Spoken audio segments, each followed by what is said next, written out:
Madame, Monsieur, bonsoir. Ravi de vous retrouver en ce lundi de Pâques pour vous partager les dernières informations nationales et internationales. Voici pour vous les titres. Le Nouveau Temps pour la démocratie observe une démarche de gratitude envers les populations de Arbinda pour ses choix aux élections présidentielles et législatives du 22 novembre 2020. 29e convention annuelle de la Jamaat islamique, une édition qui met en avant la réconciliation nationale et les apports de l'islam dans cette construction de la paix au Faso. Et puis au Mali, nous assistons à la 3e audience publique de la Commission Vérité, Justice et Réconciliation. Plusieurs familles de victimes ont rendu témoignage. Elles réclament, au-delà de toute chose, de savoir où sont enterrés les corps de leurs proches. Comme annoncé à l'instant, cérémonie de gratitude et de remerciement du Nouveau Temps pour la démocratie NTD à la population de Arbinda dans le Soum. Le président du parti, Vincent Dabilgou, accompagné d'une forte délégation du bureau politique national, est allé traduire sa reconnaissance pour la victoire du président Roch Kaboré ainsi que pour l'élection du député Karim Iba du parti. C'était samedi dernier dans la dite localité. Notre reporter Mamidriana Kamabou y était également. Et voici son reportage. Ils sont sortis massivement pour accueillir la délégation du Parti du Nouveau Temps pour la démocratie. Jeunes, hommes et femmes de la commune de Arbinda et de la province du Soum en général ont pris part à ce meeting. Le président du parti, Vincent Dabilgou, accompagné d'une forte délégation, est venu traduire sa reconnaissance à cette population pour la victoire de Roch Christian Kaboré à l'élection présidentielle de novembre 2020. Il a aussi remercié les habitants de cette localité pour avoir voté le NTD pour les législatives.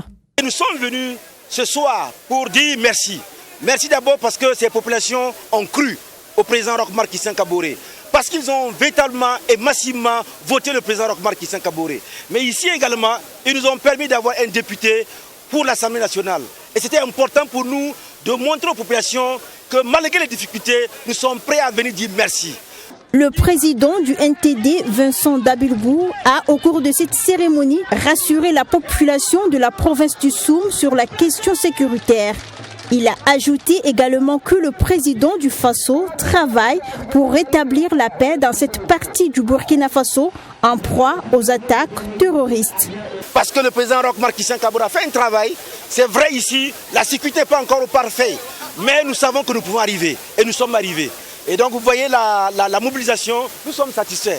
Nous saluons donc la mobilisation des populations, nous saluons leur capacité de résilience, nous savons qu'ils sont mobilisés et nous voulons leur dire que la République, le président Roch Christian Kaboré et l'ensemble des forces qui soutiennent donc le développement de ce pays vont sécuriser notre pays et sécuriser le Soum pour que nous puissions enfin rentrer dans une phase de développement du Soum et du Burkina Faso. Est-ce plus de 60% de voix que le Parti du Nouveau Temps pour la démocratie a obtenu à l'élection législative. L'élu de cette province a saisi cette occasion pour remercier la population du Soum. Arbinda, c'est ma ville, c'est elle qui m'a vu naître et elle m'a vu grandir. Et donc, quand je suis venu pour faire lors des campagnes, j'ai compris qu'ici, on pouvait faire quelque chose de bien. Et donc, ça m'a motivé et je les ai promis que si toutefois j'arrivais à être élu au soir du 22 novembre, j'allais revenir pour les remercier, mais aussi témoigner que je suis là et je serai là toujours à leur côté. La délégation en marge de ce meeting a rendu une visite de courtoisie aux autorités coutumières et religieuses de Arbinda. La Jamaat islamique Ahmadiyya du Burkina Faso a organisé sa 29e convention dénommée Jalsa Salana. Cette convention s'est tenue du 3 au 5 avril 2021 à Kouba dans la commune de Koubri sous le thème Justice et réconciliation pour la paix, les solutions de l'islam. Un reportage de Yacinthe Sawadougou. Comme chaque année, La tradition a été respectée par la Jamaat islamique Ahmadiyya au Burkina Faso. Cette conférence, qui rassemble les fidèles de la communauté, a permis d'échanger sur différentes thématiques. Et le thème principal, qui est justice et réconciliation pour la paix, a été développé à ce rendez-vous pour amener les participants à adopter la bonne attitude, selon le président du comité d'organisation. L'important étant qu'on fasse le point de l'ensemble des idées et que chacun puisse repartir avec quelque chose de consistant, c'est dire que si on adoptait une telle attitude, certainement on aurait abouti à la paix. Il ne suffit pas seulement de faire de la justice. La justice, par définition, est une question de valeur. On ne peut pas dire que c'est ça qui est juste. Il y a la loi, peut-être. Ça, c'est ce que nous allons éditer. La justice, c'est une question de jugement. Et maintenant, au-delà de ça, si la justice peut être appliquée sans que le contexte et la manière de procéder ne soient favorables à l'établissement de la paix. S'il y a des vengeances, ou si des gens jamais ne peuvent se réconcilier après cela, ce n'est pas l'objectif recherché. Il faudrait que justice et réconciliation, à la fin, aboutissent à ce qu'il y ait un climat de paix. Cette 29e convention de la Jamaat islamique Ahmadiyya du Burkina Faso a eu pour parrain le ministre d'État en charge de la réconciliation nationale qui s'est fait représenter. D'abord, c'est de remercier la communauté Ahmadiyya pour cette initiative qui est un rassemblement, qui a un caractère religieux, qui inclut des activités de piété, d'adoration, de dévotion. Mais également, au-delà de ce contenu-là, ils ont bien voulu inclure la dimension réconciliation nationale et cohésion sociale. Et c'est ce qu'il faut véritablement saluer. Et cette question, c'est une question transversale qui nécessite vraiment l'accompagnement de tout le monde. Donc, c'est véritablement à saluer cette activité qui a inclus cette dimension. Pour Ataoul Habib, un des missionnaires de la Jamaat islamique Ahmadiyya, pour que la paix règne, il faut que les lois soient respectées. Il a dit que des nations ont connu une mauvaise fin. Voilà, ça c'est une histoire pour nous. Lorsqu'il y a une mauvaise situation dans les nations, pourquoi nous sommes arrivés là-bas? Des nations ont connu une mauvaise fin parce que lorsque les grands ils faisaient des injustices, des crimes, on les libérait, mais lorsque les ordinaires ils commettaient des crimes, à ce moment-là, on appliquait rigoureusement la loi. Donc le prophète nous a avertis. Donc si on soit équitable, si on respecte la loi, je pense qu'il y aura l'apaisement du cœur. Et lorsque les cœurs sont tranquilles, à ce moment-là, comme on a dit, il y aura la paix. Pour rappel, justice et réconciliation pour la paix, les solutions de l'islam est le thème retenu cette année. Et la 29e convention de la Jamaat islamique Ahmadiyya du Burkina Faso s'est tenue du 3 au 5 avril 2021 à Cuba. Toujours religion et nous en arrivons à cette grande fête chrétienne qu'est la Pâque ou encore la résurrection de Jésus. Les fidèles chrétiens du monde entier l'ont célébré hier 4 avril à la cathédrale Notre-Dame de l'Immaculée Conception de Ouagadougou. C'est le cardinal Philippe Ouédraogo qui a présidé cette vigile pascale. Plusieurs fidèles, de par le baptême reçu ce jour, ont été accueillis dans la grande famille de Dieu. Abdoulrahim Tapsoba avec la voix de Simon Wissou.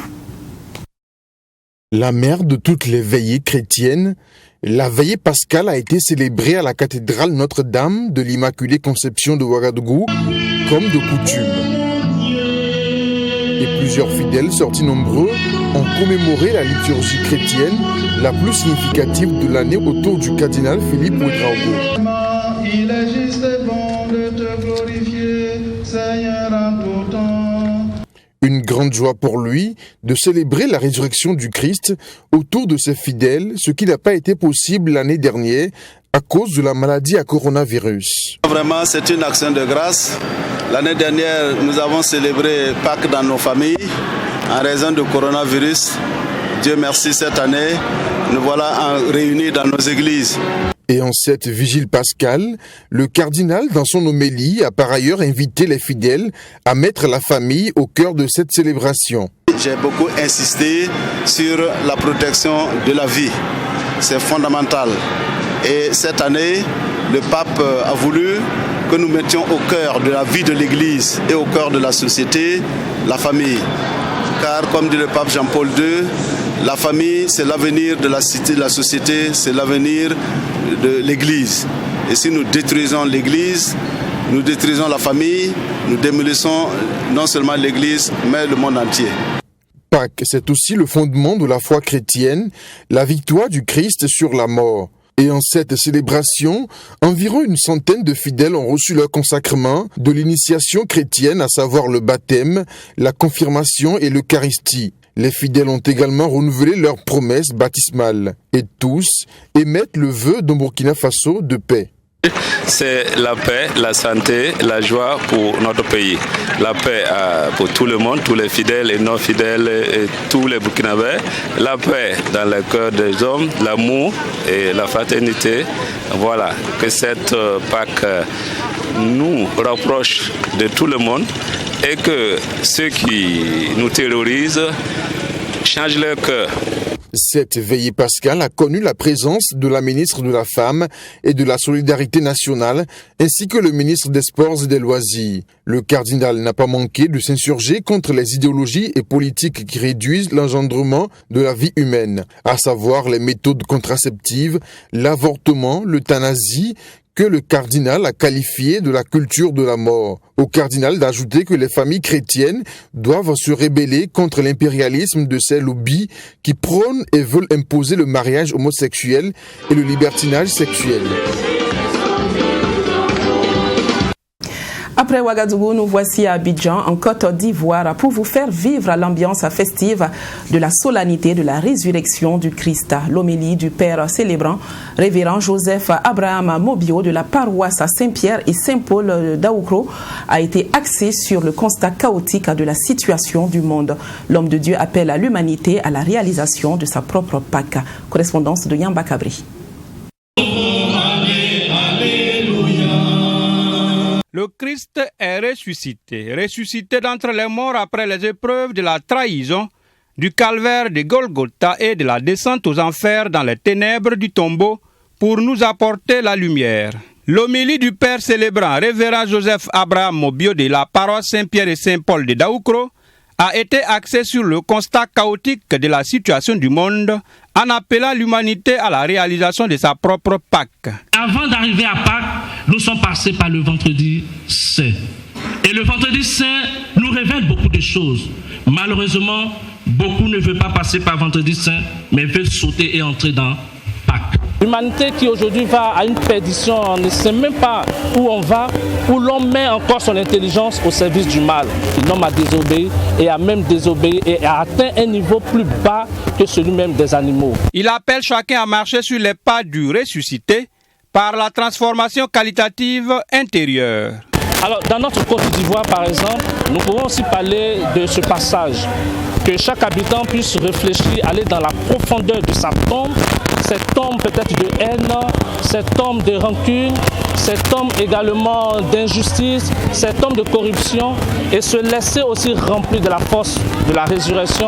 Et à la lumière de la résurrection, on pourra se demander qu'est-ce que je dois désormais faire. Et c'est la même chose aussi pour notre Afrique en bordure d'angoisse. Cette Afrique a aussi besoin de s'inspirer de la résurrection du Christ afin d'être l'Afrique restaurée et aussi l'humanité pécheresse. Daoukro, ville originaire du président Henri Konan Bédié, deuxième président de la République de Côte d'Ivoire dans la région de l'Ifou, à l'image du pays tout entier, pense à sa renaissance après les épreuves des crises politiques. Nous pensons que nous devons consentir des efforts, des sacrifices, des concessions pour que nous renaissions à travers cette résurrection du Christ. La Côte d'Ivoire a traversé des moments difficiles. Le tissu social a pris un véritable coup et cette fête pascale devait permettre de renaître avec une nouvelle Côte d'Ivoire.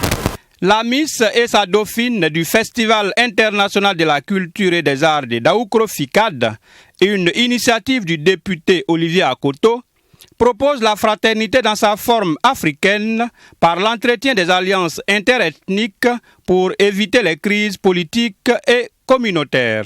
Après la Pâque religieuse, Pakinou qui signifie en baoulé en Pâque, véritable prétexte de retrouvailles pour diverses préoccupations, est en marche dans le V baoulé. Ça sent la revanche, le package de la Pâque 2 en 1, celle de 2020 n'ayant pas été célébrée à cause de la pandémie de la Covid-19. Tout autre chose à présent, des investisseurs espagnols ont décidé à jeter leur dévolu sur le Burkina Faso.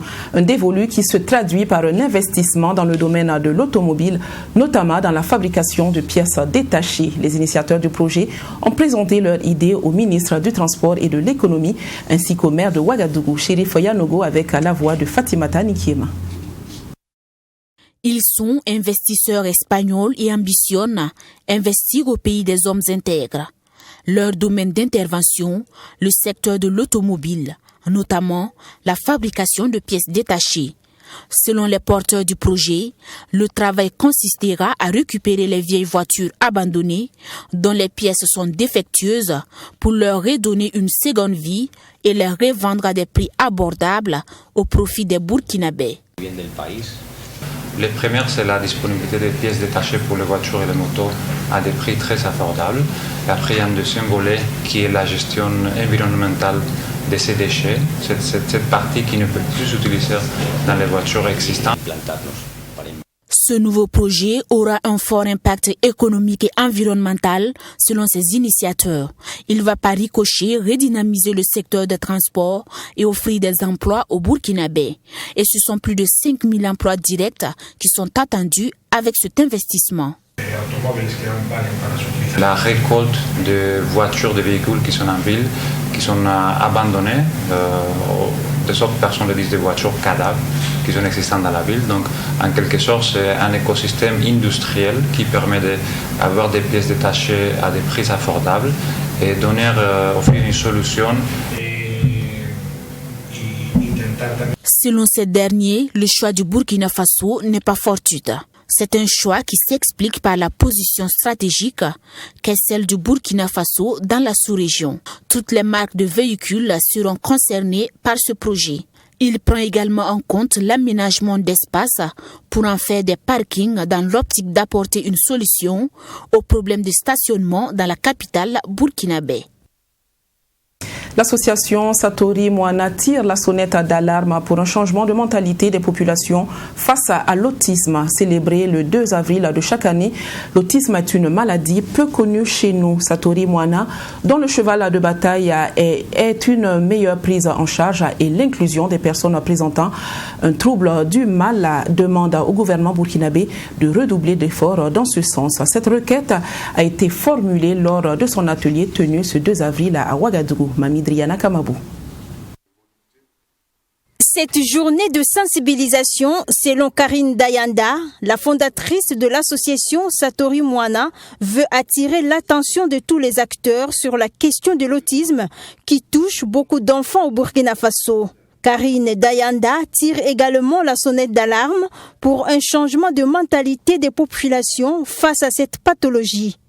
Être autiste, ça ne signifie pas qu'on a un retard mental en fait. Voilà, c'est un trouble qui est associé dans certains cas. Donc ils ont leur intelligence qui est là, mais ils fonctionnent différemment. Ils traitent les informations différemment. Donc il faut pouvoir les accompagner d'une manière spécifique afin de leur permettre de pouvoir s'épanouir à l'école, d'être scolarisés et pourquoi pas demain pouvoir exercer un métier. Surtout vraiment attirer l'attention des acteurs également pour vraiment qu'ils soutiennent les familles parce que c'est très difficile pour les familles d'avoir un enfant différent, un enfant qui est autiste, les soutiennent dans la prise en charge de l'enfant et dans sa scolarité également.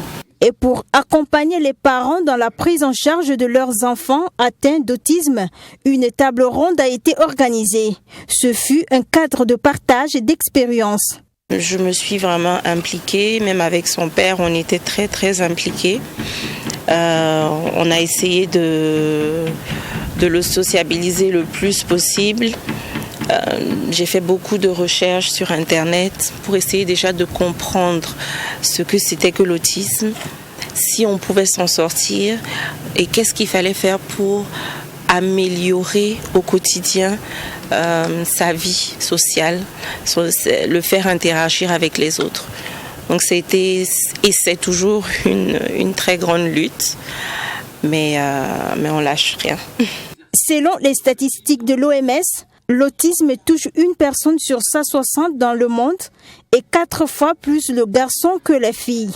Les difficultés auxquelles les familles au Burkina Faso font face sont entre autres le manque de statistiques, l'obstacle à l'inclusion des personnes autistes dans la société. Un des gros obstacles, c'est pouvoir les identifier avant de pouvoir justement apporter la réponse qui sied. Et donc tout ça, ce sont des défis auxquels le ministère est confronté.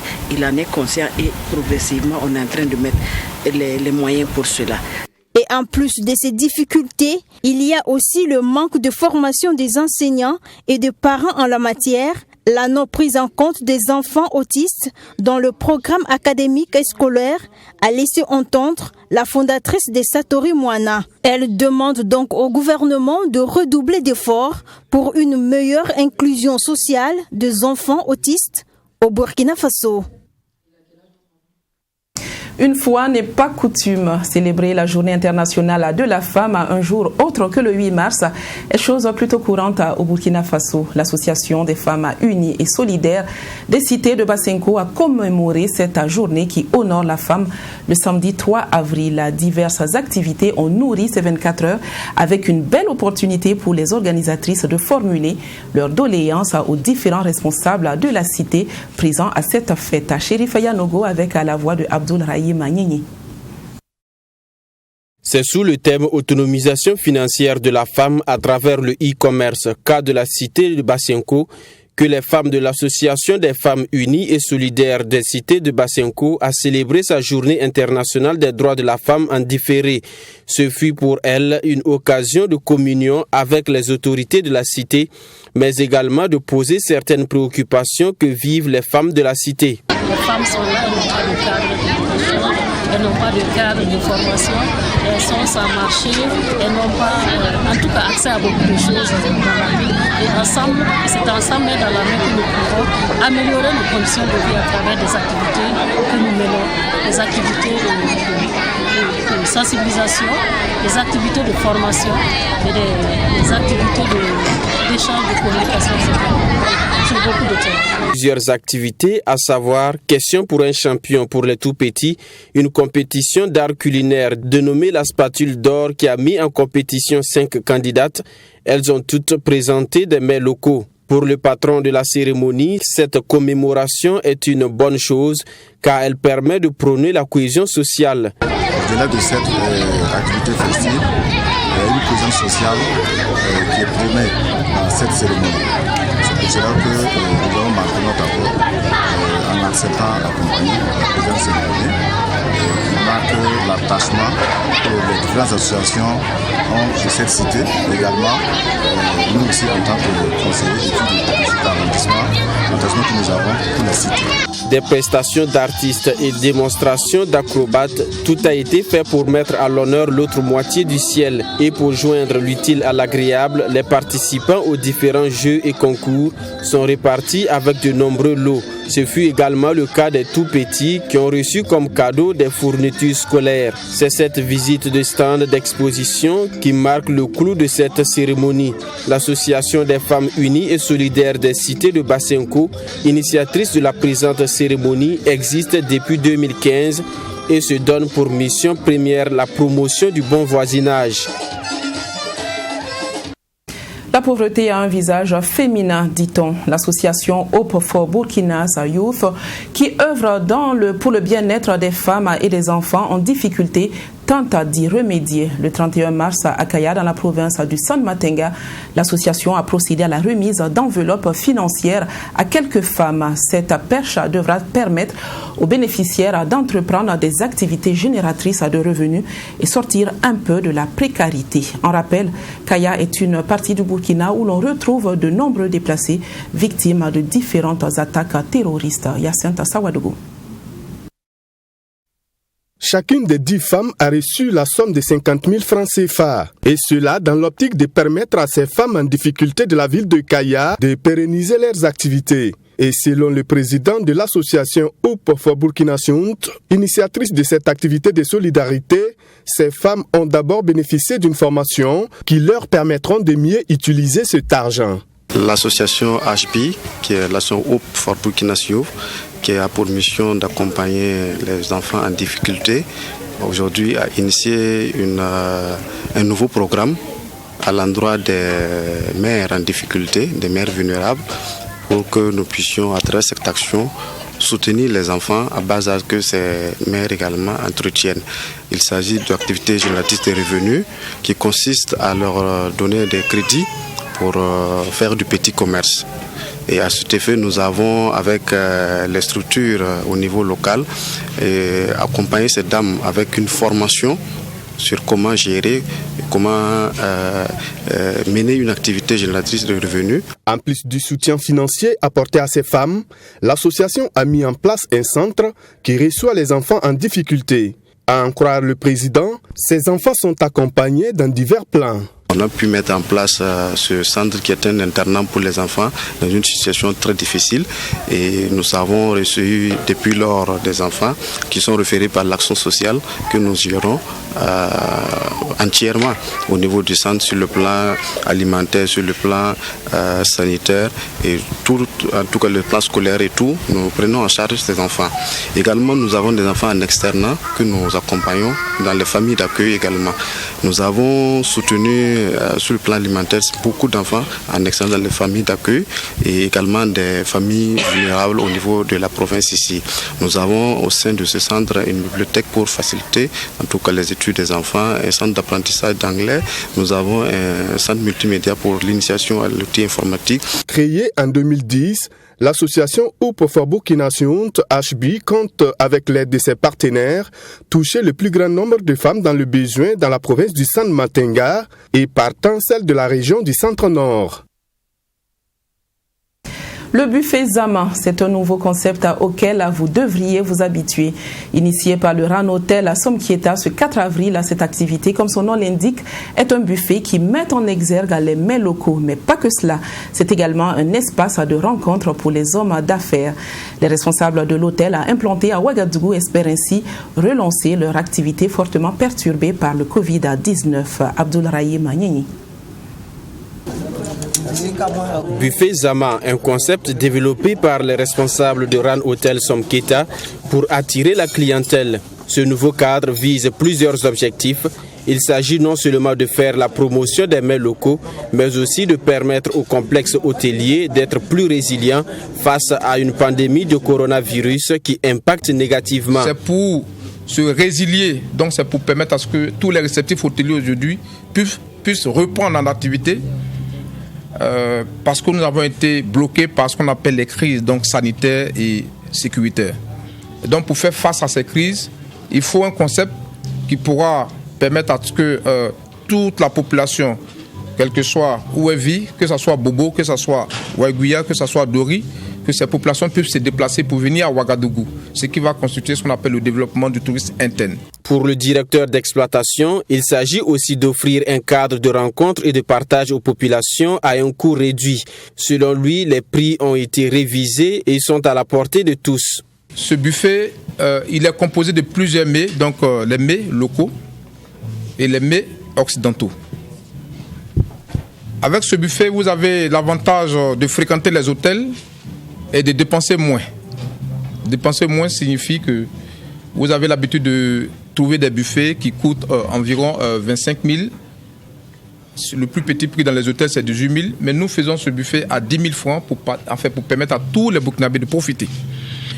L'autre particularité de ce buffet, c'est un buffet qui est ouvert à tous les opérateurs économiques pour leur permettre de se tisser ou bien de créer ce qu'on appelle une valeur ajoutée, donc en termes de profit, de se faire des partenaires. Buffet Zama se tiendra au sein de l'hôtel tous les premiers et derniers week-ends du mois. Une périodicité qui sera revue en fonction de l'engouement autour de cette initiative. Et comme annoncé en titre au Mali, la commission Vérité, Justice et Réconciliation a tenu ce samedi 3 avril sa 3e audience publique sur le thème les crimes de disparition forcée de 1960 à nos jours. 14 familles de victimes ont témoigné devant un public venu pour la circonstance. Il faut rappeler que cette 3e audience intervient après celle de 2019 et de fin 2020. Correspondance de Bourema Soulou. Parmi les 14 familles des victimes présentes pour cette 3e audience, celle de Filidabo Sissoko, Hamadou Diko ou encore Kassim Touré. Tous des grandes figures de la politique malienne disparues sous le régime du premier président Modibo Keïta en 1962. après un passage à la tribune qui a ému toute la salle, Bouakante Sissoko, un des fils de Philidabo Sissoko, reste convaincu que son défunt père Philidabo Sissoko, comme les autres, ont été victimes de leur combat politique. Nos parents avaient pour ambition, n'est-ce pas, de faire leur partition dans le développement de ce pays. Ils n'ont ni triché, ni volé, ni fait quoi que ce soit. N'est-ce pas? Ils ont toujours respecté les lois de leur pays. Bouakante Sissoko, qui après cette audience lance un appel au pardon. Nous avons, malgré la douleur et malgré tout ce qu'on a subi, nous avons accepté de pardonner. Mais cela dit, nous n'oublions pas. Parmi les proches des victimes également présentes, Farouk et Mohamed, les frères du célèbre leader étudiant malien Abdul Karim Kamara dit Cabral, qui a été tué sous le régime militaire de Moussa Traoré. Que feu notre frère était secrétaire général des étudiants des étudiants du Mali. Il a été arrêté, mort entre leurs mains, et à l'heure où on vous parle, nous ne savons pas où repose le corps. 41 ans aujourd'hui. Donc nous, notre demande, c'est d'abord savoir où repose le corps, afin qu'on puisse faire notre deuil. Et deuxièmement, ce qui se passe dans nos pays là aujourd'hui, c'est une sorte de foutoir dans les écoles, dans les universités, etc. Le jeune frère est mort justement pour éviter, en demandant d'éviter ce genre de situation. Et malheureusement, c'est ce qui arrive. Après les 3 premières audiences publiques organisées avec succès, la commission Vérité, Justice et Réconciliation va tenir dans les prochains mois ces 3 dernières audiences publiques. Madame, Monsieur, avant de refermer définitivement cette édition, permettez-moi de partager avec vous toute l'émotion que j'ai eue hier à 4 avril, jour de mon anniversaire. Cette émotion, je la dois essentiellement à tous mes amis et collègues de 3TV, Watt FM et Tam Tam Production. Merci à tous pour cette marque d'attention et de sympathie. Merci aussi à vous de nous avoir choisis pour vous informer, mais tout de suite, vous retrouvez Assami Thiemtore pour votre magazine sportif. Bonsoir.